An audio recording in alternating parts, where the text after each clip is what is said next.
Okay, yes. Okay, great. Okay, let's get into it, my friends. Okay, so last time we spoke about the Hanukkah story, but the time before that, we discussed, we were in a whole series of conversations about a certain paradigm within Kabbalah, a certain paradigm within deeper Jewish thought.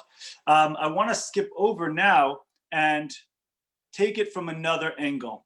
Right, we're going to shift. We're going to take it to a higher level. Up to now, we have been building a certain approach, but I want to take it now to from a higher place. Okay, now, as always, feel free to chime in at any time. Thoughts, questions, ideas, whatever you'd like. You're welcome to stick it in the chat, and God willing, we'll get to it.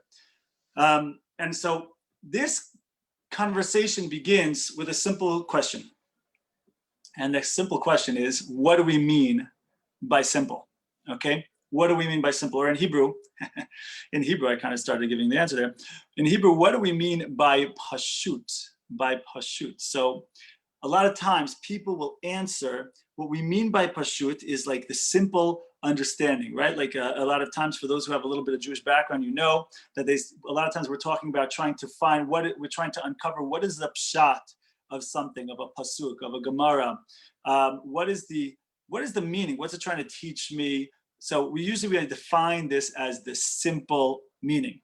Most people think that's what we mean by pashut, the simple understanding. However, the Vilna Gaon, one of the great scholars of the last 300 years, and one of the great really Kabbalists of the last 300 years, said that, well, we actually must go by way, we must get to the sod in order to get to the pshat. We must get to the deeper understanding, this more quote unquote secret or Kabbalistic understanding, in order to understand the quote unquote simple understanding. So really we have to understand what simple really means, because clearly simple is not all that simple.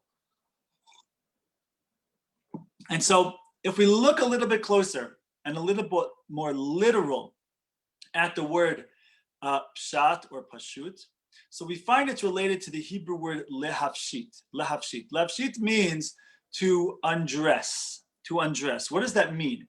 What it means is a lot of times in life and in this world and the way we're at, we see things from a particular angle, from a particular perspective. We see things by the way things are showing up to us. Lafshit means to undress. It means to see something for its true nature, to see something at its essence, to see something as it truly is. However, we human beings have a problem with that. And our problem with that is that we have a dualistic, fragmenting mind, that we have an either or mentality. Either it's this or it's that, and it cannot be both. That the two of those together are a contradiction. We have this all the time. So we like to box things in, right? And so what we mean here is, first and foremost, is that first let's recognize that there is a difference between what is versus what is perceived. Okay, so there's a certain holistic essence, and then there's a way that we go ahead and see things and box things in. So like, let me give you an example. We see that there's many sources in Judaism which hint to this idea.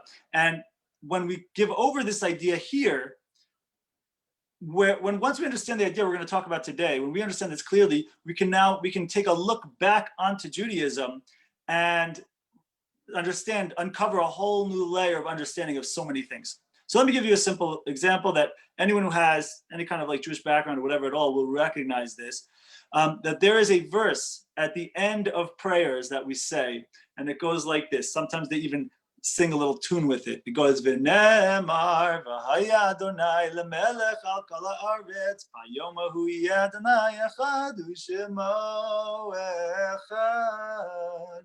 Okay, I jazzed it up at the end there, but you get the point. Now, let's translate this and realize it's we say, those who are familiar, we say it all the time. We don't know what the heck we're saying, right? Here's the thing. It says like this. It says, Bayomahu, on that day, whenever during the day, during Messianic times, or right leading up to Messianic times, God will be one, and his name will be one. Obvious question there.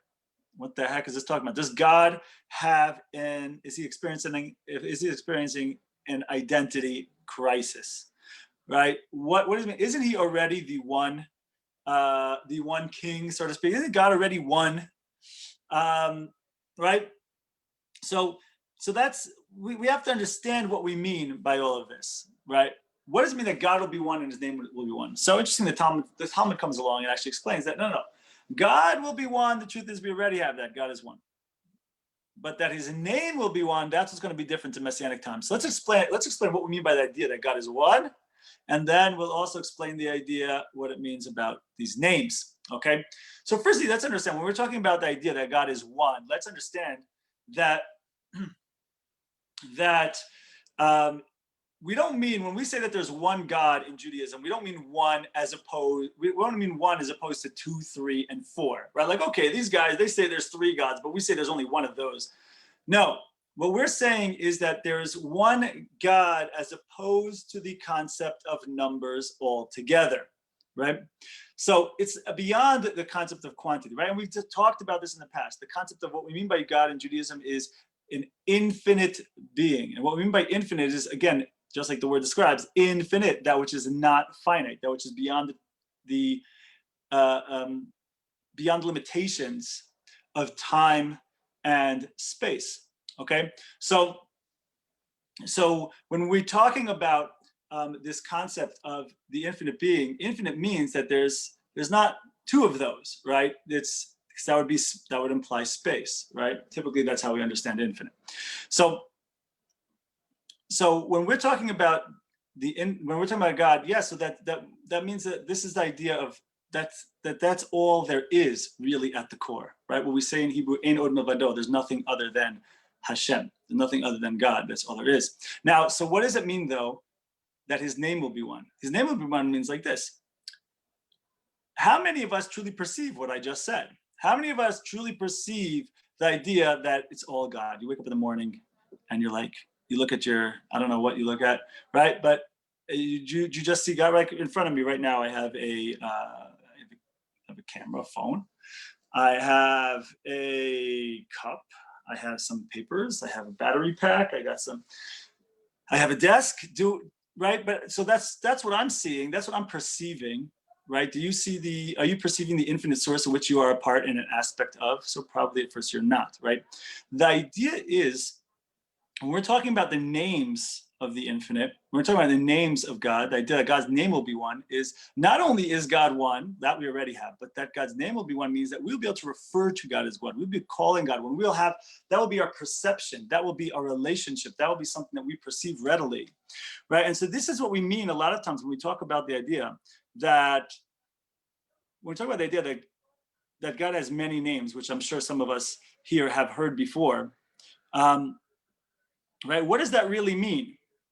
So I want to explain it to you like this, right? Just like God has many names, I too, yours truly, has many names.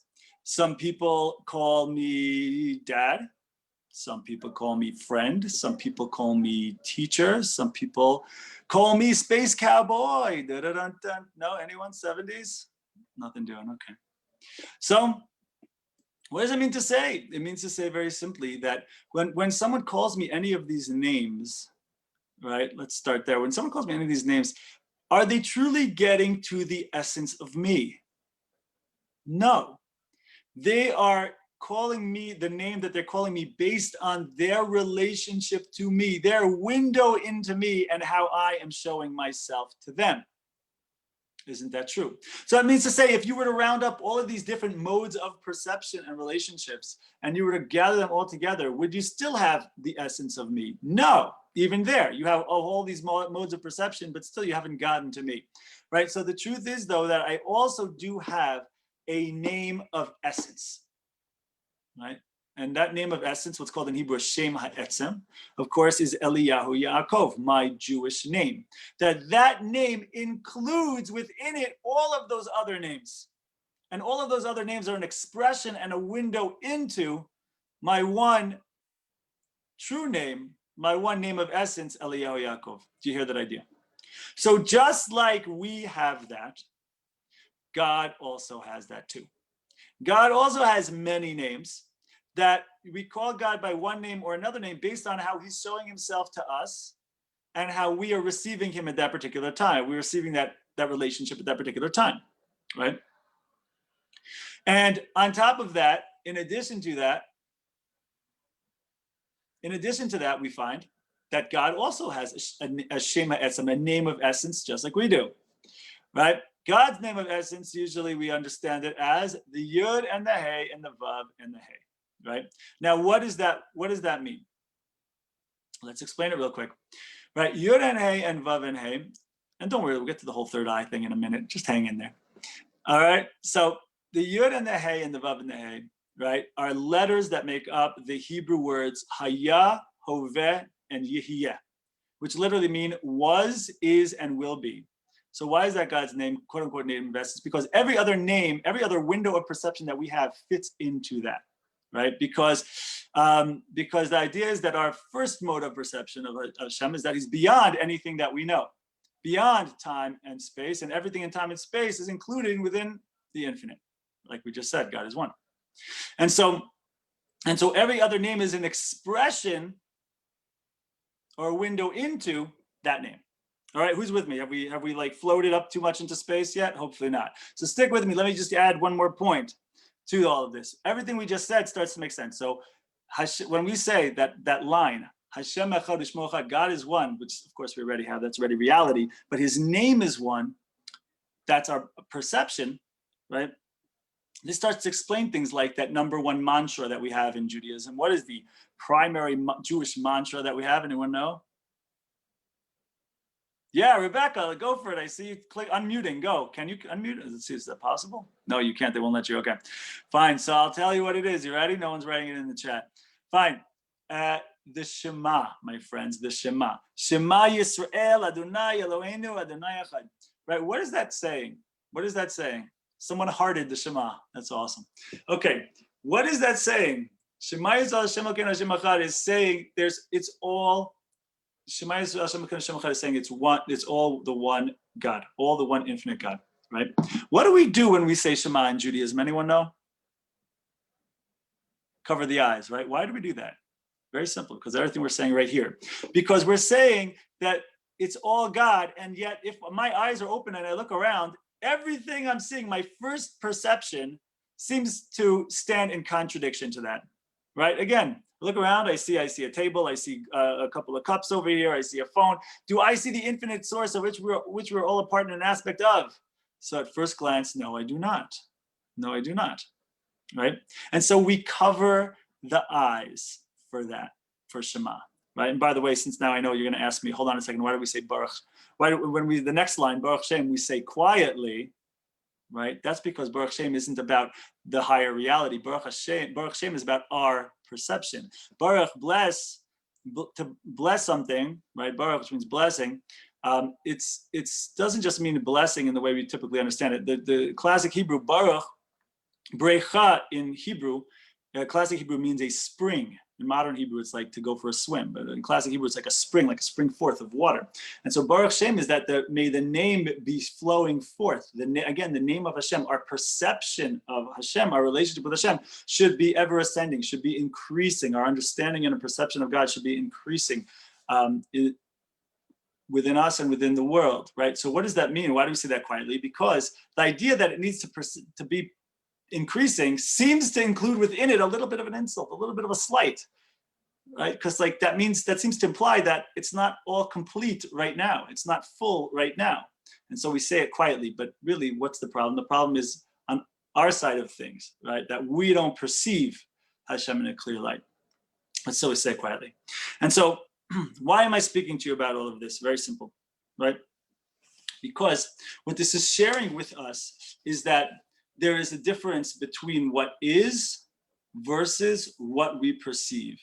And in Judaism, what we're all about, and what this verse is teaching us, is the goal. In Messianic times, what the goal is that there's a reality of what is, and then and that's unchanging. That just is. But the question is, how much can we go ahead and grow to align our perception of what is with the reality of what is, right? And this is the difference in the Jewish sources between the two terms of emet and emunah. Emet is truth, reality, what is. Emunah that's what fluctuates based on us. Emunah means faithfulness, meaning how faithful am I living? How much am I perceiving and living in a way that aligns with the reality that is? That's fluctuating based on me, right? And so here's what happens, right? That means that we have these differences of perception, and because of these differences of perception, we don't see the big picture, right? So let me give you a good example of what I mean. Okay, so there's a famous the famous what you call it, studies that were done in the world of quantum physics, where they found that something that is now called wave-particle duality. Some of you maybe have heard of it, but I'm going to explain real quick in my small level of understanding of the concept. I'd like to share with you a little bit about it. Okay, so basically, there was a number of scientists, a couple of scientists that wanted to study energy. Okay, and so they, in one area of the world, they took this, I don't know if it's a microscope, or they took some kind of equipment that's able to pick up particles, it's able to like perceive particles, and they found, I don't know exactly how, but they look at energy and it showed up as particles, okay? However, there was another area of the world where also there were scientists that wanted to study energy, and so they figured, okay, it's waves. They got some kind of equipment in order to study waves, and sure enough, it showed up through their equipment. It showed up as waves. Now, for me and you talking here right now, it might be like, okay, so what? No, but in scientific world, that cannot be. Either something is a particle or it is a wave. By definition, it cannot be both. And yet, here it was showing up in one place as particles and another place as waves, based on how you were looking at it. So at first glance, this made no sense, yet there it was undeniable, right? And so what it then means is that we had to shift into a third perspective, a third higher all-inclusive perspective. That really, what is energy? Is energy particle or is energy a wave? What's the answer? The higher answer is, dude, chill out, man. Chill out. Wave, particle. Yo, chill out. It's just energy, man. That's the answer. All right. And what does that mean then? That energy includes both particle-like properties and wave-like properties in a seamless oneness, right? And so when we understand that, let's recognize that this is this higher third option. So let me give you an example how we can explain this, and then we're going to be able to see how it shows up in many things in Judaism as well, right? I want to give you a great example that someone once showed me of how we can explain this concept of duality, which seems to often be in contrast and contradiction, but holding within a higher unity, right? So let me give you an example. Imagine we were all together, which we kind of are virtually. Imagine you never saw this before. Perhaps you've seen this before, perhaps you have not. But you ready? Voila. See if you can see that. There it is. Okay, some of you maybe have seen this picture before.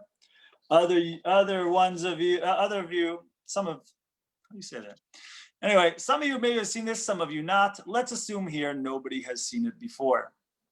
Okay, and if we were to ask this room, just in case you haven't seen this, by the way, if I were to ask you, what is this picture?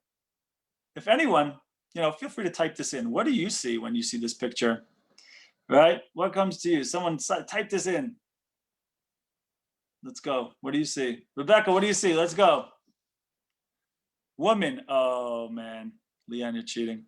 How old is she? Leanne. Give me a guesstimate. Old woman. We got a couple of old women over here. All right. You guys aren't coming in fast enough. Fine. So, okay, you're cheating. Pick one. Anyway, don't ruin my example. So you got old lady, right? And then there's people who can see it also as young lady. Thank you, Ryan. Another one who has to outsmart the question. Okay. So I appreciate everyone chatting in. I appreciate that. It helps the class and makes me feel like I'm talking to people. All right. So check this out, right? Here's the thing. Let's say we're sitting around here and you have two groups. Okay, well, you have one group sitting around a table, and I ask, "What is this thing?" So imagine people never seen it before, and you have certain people say, "Oh, it's an old lady, obviously," and there's other groups, someone else comes along and says, "No, it's a young lady. What's wrong with you? You blind?" And the person with the old lady is like, "Dude, that's an old lady. I mean, look, it's an old lady. Just look at the picture." So imagine they're going back and forth, fighting back and forth, right? Now, let's see. Is it an old lady or is it a young lady, right? Let's say it like, obviously, if I were to ask you, is an old lady, just stay straight up. If I'd ask you, is this picture an old lady? Say yes. If I ask you straight up, is this picture a young lady, yes or no? You'd have to say yes. Now, what if I come along and I say to you, is the sum total of this picture an old lady? No, correct? Is the sum total of this picture young lady? No, right? So then it's not, but it's also not an old lady, and it's also not a young lady, right? So what is this picture? Answer. Dude, it's just a picture. It's just a picture. Stop trying to label it, man. I just am. That's the picture. Now, so what is it? The picture just, it's a picture. It's pashut. That's the word. It's pashut. The truth of the picture is it's pashut. It's simple. And it includes both old lady and young lady in a seamless oneness. So there's a higher reality called picture, the simplicity of this picture. It's one, it's whole, it's all inclusive. But then there's a window of perception into the picture that's old lady, and there's a window of perception into the picture that's young lady. Try to see them both at the same time. You can't. Sorry. Not your fault. It's a result of the sin of Adam and Eve in the Garden of Eden. It's their fault. But then again, Kabbalistically, you were kind of a part of it. But we're not going to go into all that stuff now. Another time. But the point is, that is called one aspect of what's called in the Kabbalah, the Zuhama HaNachash, the venom of the snake. That we're in a situation where we now have a dualistic, fragmenting mind. We cannot hold. We have a very, and we can work on it. We can work on it, but we have a very difficult time that we cannot see them both. So it literally cannot be an old lady and a young lady at the same time. Why? Because as soon as you're trying to perceive the boundaries and the borders of the picture in order to define it and frame it in your mind, in order to give it an identity and a perception, you realize how here this on the young lady is the chin, but on the old lady is a nose. It cannot be both at the same time in your mind because you're working in the realm of the perspective, the dualistic perspective of identifying and perceiving it in order to identify it and label it. Did you understand what I just said? Right? And so there's a higher reality which exists pashut, undressed from these labels, and just as it is. And then when we try to go ahead and label and get a window into it and kind of have like a, so to speak, almost a relationship with the picture, so to speak, have a way of perceiving it. So then there's two different windows into it, right?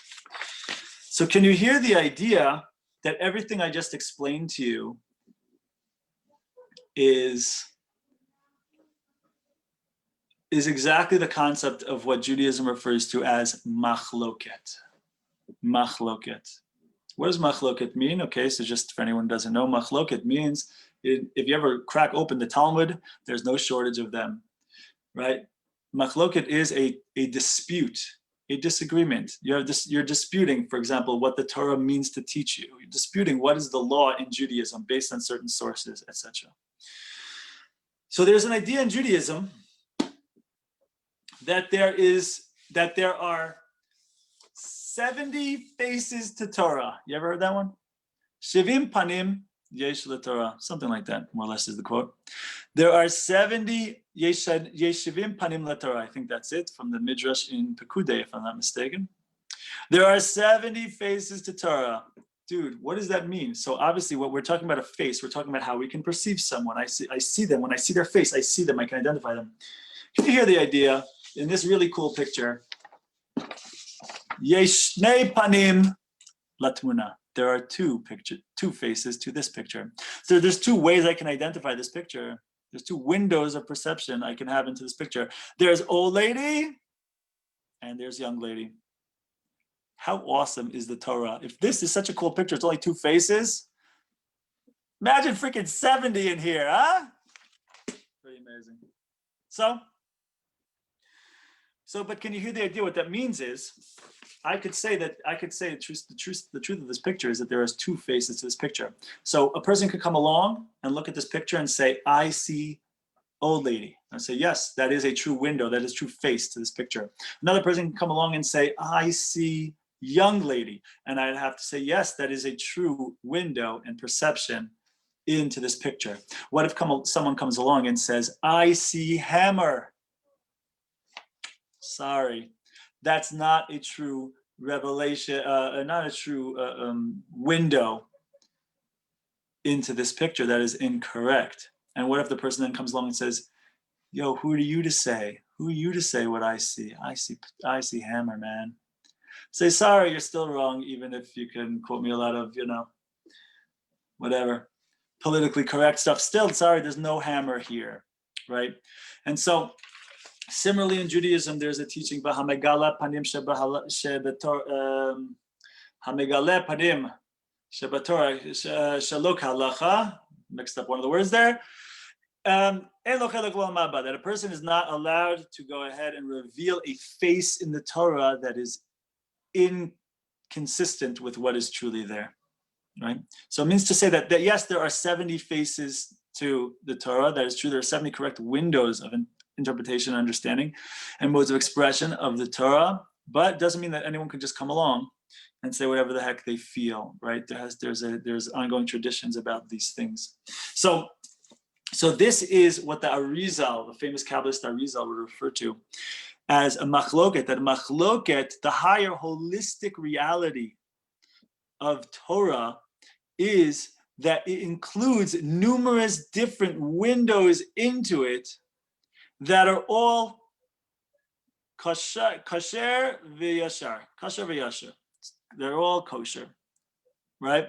Even if there's a contradiction between the two of them, right?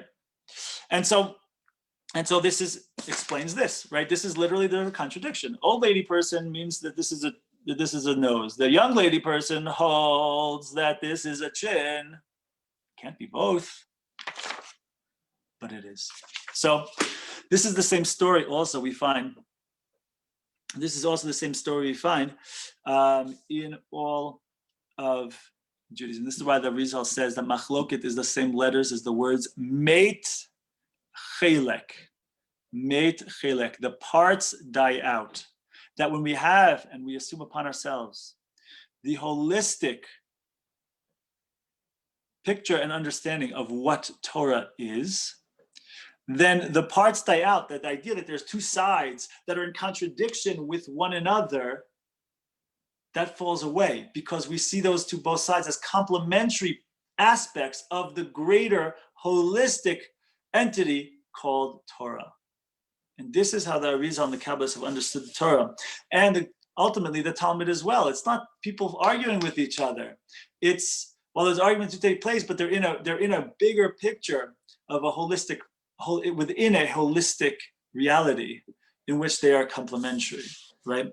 And so When we understand this, it opens the door to us seeing many other things, right? Easiest example is we spoke recently, a couple of weeks ago, about the question about free will versus predetermination, right? People have a similar issue with this as well, but they're stuck in the level of my first perception, the way I have to see it. So it's like, hold on a second. If God knows what I'm gonna do, predetermination, then how could it be that I have free will, free choice? And if I have free choice, how can it be that there's predetermination?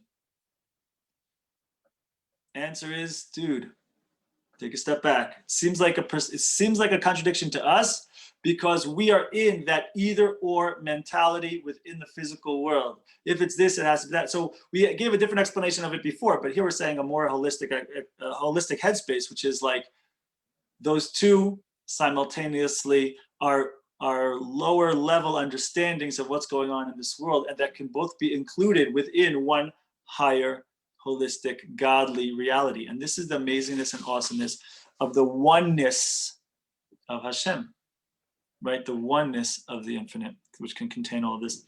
And so we see this in many different areas, right?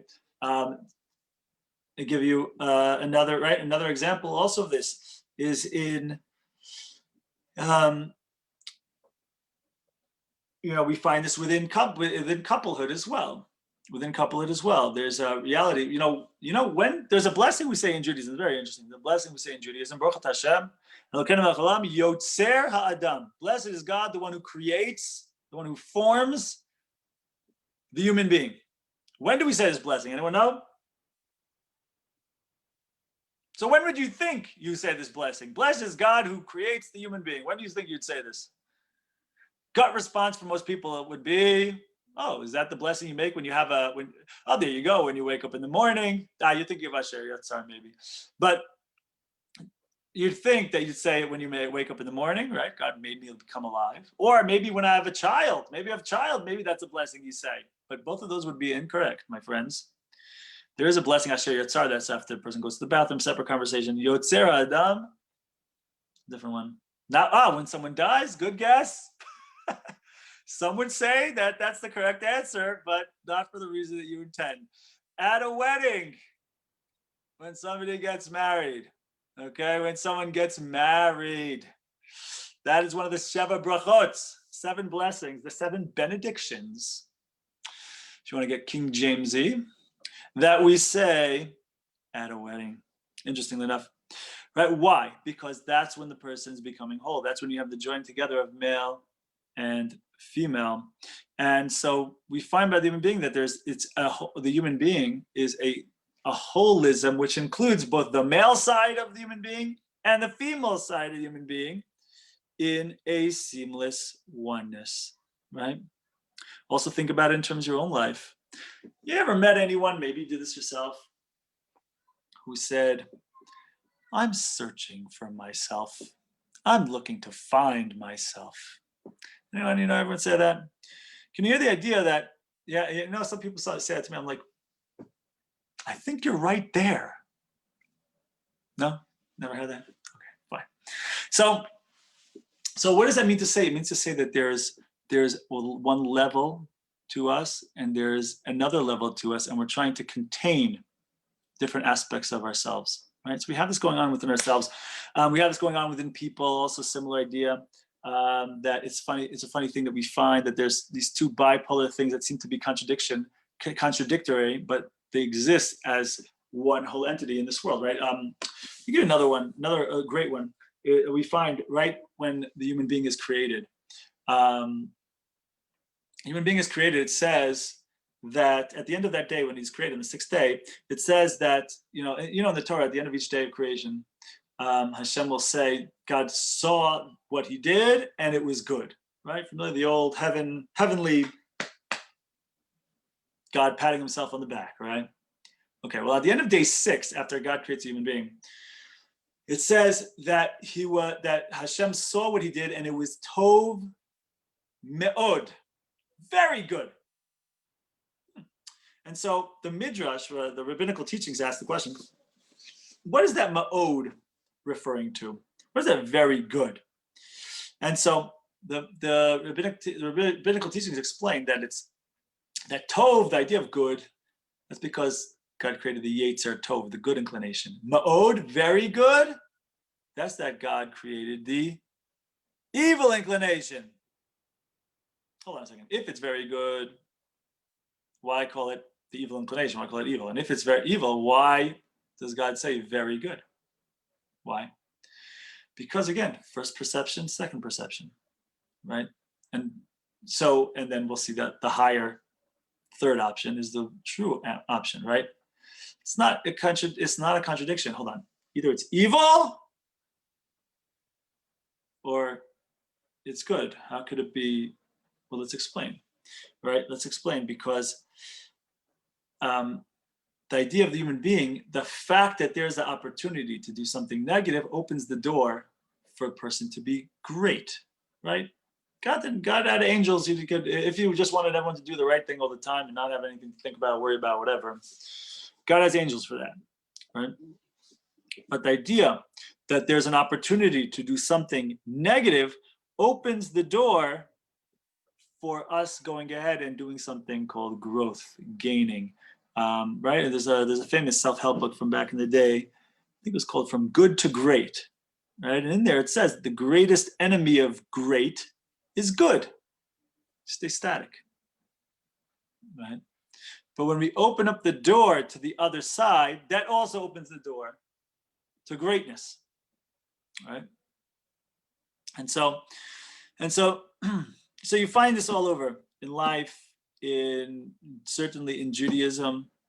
The idea of duality, it's coming off at first glance as a contradiction, but really two aspects that are complementary within a higher reality. My friends, questions, thoughts, ideas, what say you? Oh, so let me just chime in on that. Let me just add to the third eye aspect of that, right? Because this is obviously exactly what we're saying. The third eye concept in Judaism, one idea is, firstly, it's referred to in Judaism just simply as metzach, forehead. Okay? But the point is that, like, our eyes see what's tangible. They see the either or. They see contrast. They see if this is bad, then this also has to be bad. If this is good, then this also has to be good, right? They see it's either this or it's that. The idea is part of our growth is about ascending beyond that either or. Now, granted, we need to be involved also here in this physical world of duality, of action, of good versus evil. That exists, that's real. I don't want us to forget that. And that's why Judaism and Kabbalah emphasize the idea that even if a person is going into these more esoteric things, a person has to be in order to do that, a person has to be very well grounded and rooted in halacha, in bottom line Jewish law, bottom line Jewish living. Okay? Because we can't get all lost up here and then not be doing goodness down here. Okay? Which has been an issue in Jewish history, that happening. So we do have to stay grounded in the either or. No doubt. We have to be grounded in doing goodness in a world where there is something that's real, that's good, which connects us to God, evil that disconnects us from God. That having been said, in terms of my mental capacity, in terms of my emotions, in terms of my spirit, I can be taking a step beyond and saying, okay, well, if this is that the idea that this action is something that's evil, is something that disconnects me from the infinite, but doesn't necessarily mean that the existence of this thing is evil, right? Because that existence of the opportunity to go negative opens the door for the opportunity to go positive, right? We see that also in the Purim story as well. There's an idea, perhaps you're familiar that on Purim, about Purim, that there is an idea to get so drunk on wine that you don't know the difference between blessed is Mordechai, the hero of the story, and cursed is Haman, the villain of the story, right? Basically it's saying, like, get so drunk you don't know the difference between blessed is Moses and cursed is Hitler. Like, you'll mix that up, right? So what does that mean to say? It means it's one day, Purim is one day where we also get to this place that's beyond the either or, to recognize that you can only be as blessed as Mordechai, as blessed as Moses, right? You can only be as blessed as as Mordechai in a world that offers you the opportunity to be as evil as Haman, to be as evil as Hitler. And that's why the gematria, the numerical value of blessed is Mordechai, is the same numerical value as Ara Haman, as cursed is Haman. Because they're two sides of the same coin. It wouldn't be considered to be so awesome to be like Mordechai if we weren't in a world where you could go the exact opposite direction, right? Same thing is true about the snake in the Garden of Eden. The snake, how do you say snake in Hebrew? Nachash, same gematria, same numerical value as the word Mashiach. Only the snake opened the door to the concept, to the idea of Mashiach as we know it. Maybe there would have been there's definitely if the person would have made a right choice in that, they would have gotten to Mashiach in that moment. But still, that was in a world where there was a snake, where there's an opportunity to go the other way. So those are the same gematria, Nachash, snake, and Mashiach. Both gematria, 358, if I remember correctly. Yeah, 358. Right? So two sides of the same story, two sides of the same coin. But they're contradiction, they're bad, they can't both. No, it's only by way of both. Now, you choose whether you're going to be the hero of the story or the villain of the story. God's story is going to be told. That's not a question. Your whole choice is, are you going to be the reason the story that is being told? Or are you going to be the person upon whose back the story is told? Are you going to be the protagonist of the story? Or are you going to be the antagonist of the story? Are you going to be the hero or are you going to be the villain? That each of us has the opportunity to make that choice. But to step out of it for a second, understand the bigger picture of what's going on, right?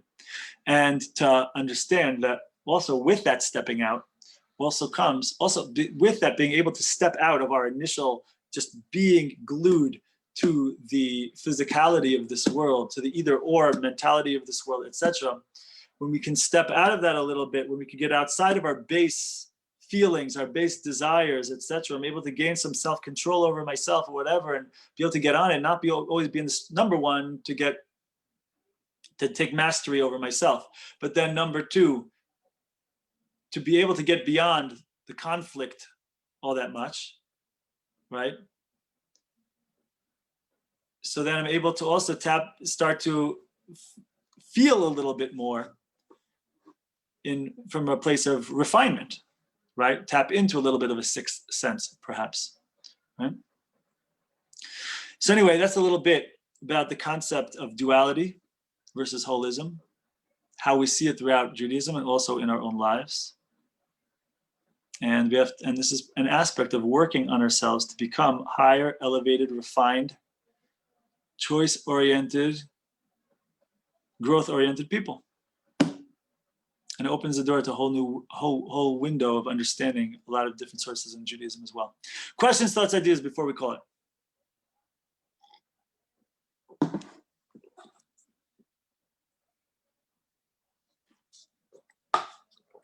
All right, not everyone at once. All right, my friends, hope this is meaningful. Hope you gained something. And hopefully we can continue on this wonderful journey together. Thank you for being here. And God willing, I'll hopefully see you all next week. Same bad time, same bad channel.